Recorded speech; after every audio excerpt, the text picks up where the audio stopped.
Welcome back folks, another day, another video. I'm quite shocked at just how many comments that my videos get, and I really do read all of my comments. I really love to read them all.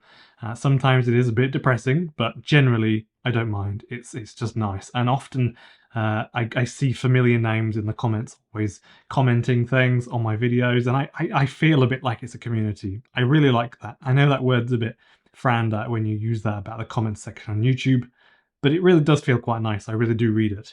The new Volvos, I think, are a piece of art. Stunning cars, it has to be said, especially the new Volvo XC30 and XC90, which we'll cover later. If you haven't seen them, I'll show you in a minute. So I figured that we could go over some pros and cons because they get, surprisingly, very little press coverage, and they are much better than I think people realise. But there are some concerns, of course, but I still think they're much better. Surprisingly good. So before we get into it, thank you very much for tuning back in. I'm Ben Alexander, for those of you that don't know me.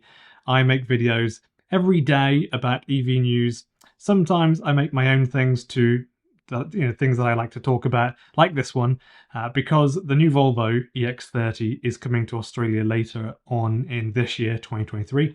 And it's a stunning car, and I just think it should, we should talk a little bit more about it, get it out there, because it's a really good option for a lot of people. Remember, if you like the video, please do consider pressing the like button and subscribe if you haven't done so already, because most people watch my videos and don't subscribe, and that's okay, but I'd rather you did subscribe because it makes my channel bigger, and I'm really trying to build this into something a bit bigger than what it is. I didn't seek my brother's permission before talking a little bit about this.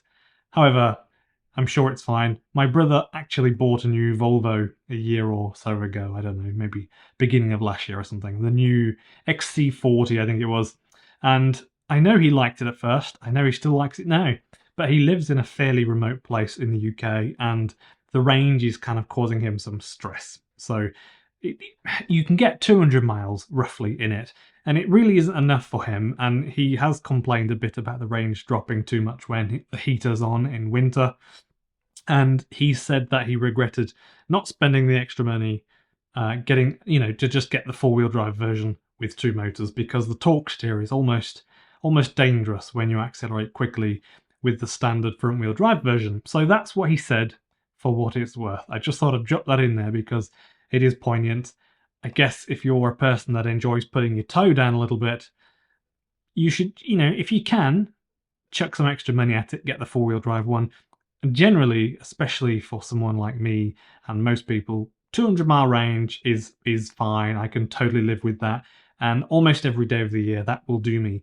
A couple of days a year, that might cause me a little bit of hassle, but only a little bit. Of course, I imagine that some days I would like the extra range, but it won't really cause me hassle, So I think it's normal when you don't have the biggest range, I mean like massive Tesla range, when you don't have that, it's normal. But at this point in time, it's a bit too expensive to get that for everyone. So what are the main pros of the Volvo XC30 that will be coming to Australia soon? So bear in mind that this video isn't covering specs, it's not a review, it's just covering the main pros and the main cons, highlighting some that you may or may not be aware of because people aren't really talking about them. It's got to be one of the best looking cars you can buy, surely. Surely it's not just me, is it? If I'm nuts, tell me in the comments, but it is stunning, isn't it? So they are designed in Sweden, of course, so the things in Sweden and Denmark, typically when they're designed, they look really good. They're not made there though, so that isn't a bit of an issue. They look definitively Volvo, in my opinion. They're a lot cheaper than the Volvo XC40, which is interesting because that is currently $76,990 in Australian dollars. So it's basically $17,000 cheaper for a comparable car. 17 grand. That's a lot of money. That is an insanely cheaper car to buy, so without a shadow of a doubt, consider the XC30 before the 40. I love that they've opted to use some recycled plastics. I know it's only like 30% or something like that. I would be happier if it was more than that, but I think they've obviously got to make sure it's really good quality and will stand the test of time. So it's always worth doing that, I think, where possible for any company, period. Not just Volvo trying to make a point out of this, but all companies. I love the options that you get with it. Basically, it's always fast. Any of them, even the cheapest one, fast. Faster than most things on the road, actually. So whichever you get, it's fast. If you ever see one, it's fast. There are 3 versions. So 2 versions have the motor with 200 kilowatts at the rear wheels. 200 kilowatts is 268 horsepower, if I remember that right. And then the fastest version with an extra motor at the front takes that power to 315 kilowatts, which is 420 horsepower. So I think that's fantastic. That really is awesome. The price starts at 60,000 Aussie dollars, and then you can pay an extra 7 grand for the extra motor and extra for the bigger battery too. The range is good, pretty much on all of them actually. The batteries are 51 kilowatt hour or 69 kilowatt hour. The 51 kilowatt hour version is an LFP battery overseas, but not here, sadly. I don't really know why. The bigger one is actually going to be technology that I'm really not a bit of a fan of. It's the tertiary NMC battery. Basically, any battery with cobalt is more dangerous due to the fact that when the chemistry is on fire, it can create its own oxygen. And as far as I'm aware, it burns and it's more of an intense fire. So if that ever does happen, if it ever does, it looks majorly dramatic. And I wouldn't really want that parked in my house if I've got a family with kids. If there's a garage even close to my house, I personally wouldn't. That's just me. And also, if you have the opportunity to have LFP chemistry, I would make sure my car has LFP chemistry. So that is a thing, isn't it? So that's my understanding. I know that batteries are really, really complex, and I know you've got probably something to say, put it in the comments, because I always get really, really clever people putting really good, thorough comments in my videos, and I really like reading them. The LFP battery chemistry, which even Tesla uses now, is of course the preferred one because it's hugely more safe for a few reasons. Maximum range is 480 kilometers with the 69 kilowatt hour battery. That's what they say, WLTP. Important to note, it's able to tow 1.6 tons, so 1,600 kilograms. Often cars are able to tow things, but they're not rated to tow things. This is, so 1,600 kilos, that's really good. Interestingly, it's only 4.233 meters long, which is not long at all, and it's 1.83 meters wide. So in comparison with a car that I know a lot of people will know, Honda Jazz, the little hatchback one, that's 4 meters long and 1.7 meters wide. So it's not massive at all, and it's actually pretty much the same height as a Honda Jazz as well. So it's basically a Honda Jazz, but a little bit extra. That's it. So 0 to 100 kilometers per hour, if you get the fast one, is 3.6 seconds in the dual motor version, which is bonkers. So if you've ever felt that sort of acceleration, which I have, it is literally like a rocket. It's just crazy. This isn't huge money either. You have to think about that. Compared to some other cars, the Tesla Model 3, of course, is in this sort of price range, but it is good to have choice. And I think for too long have we had just a couple of EVs that have earned the credibility that Tesla has. So it is really nice to have more options coming in. The driving and build quality is absolutely up there, I think, with the very best of cars that you can buy. Things even like Mercedes, dare I say it. I really do think it's that good.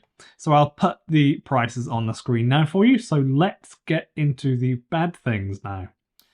The range is really just on the fringes, I think, of what should be the bare minimum in 2023. Maybe I'm expecting too much, but I think rather than adequate or fantastic range, it's just not massive, you know? But it is absolutely sufficient for almost everyone for their ordinary lives. But you'll feel it, I think, when you start going out of state or driving places like Roma, or if you go down to the coast, like somewhere down the coast. And if you live in a place, that will mean that you use a lot of heating or you do a fair bit of driving. then you might get caught out a few times. You might be a little bit stressed, possibly. But it is still a big range, regardless.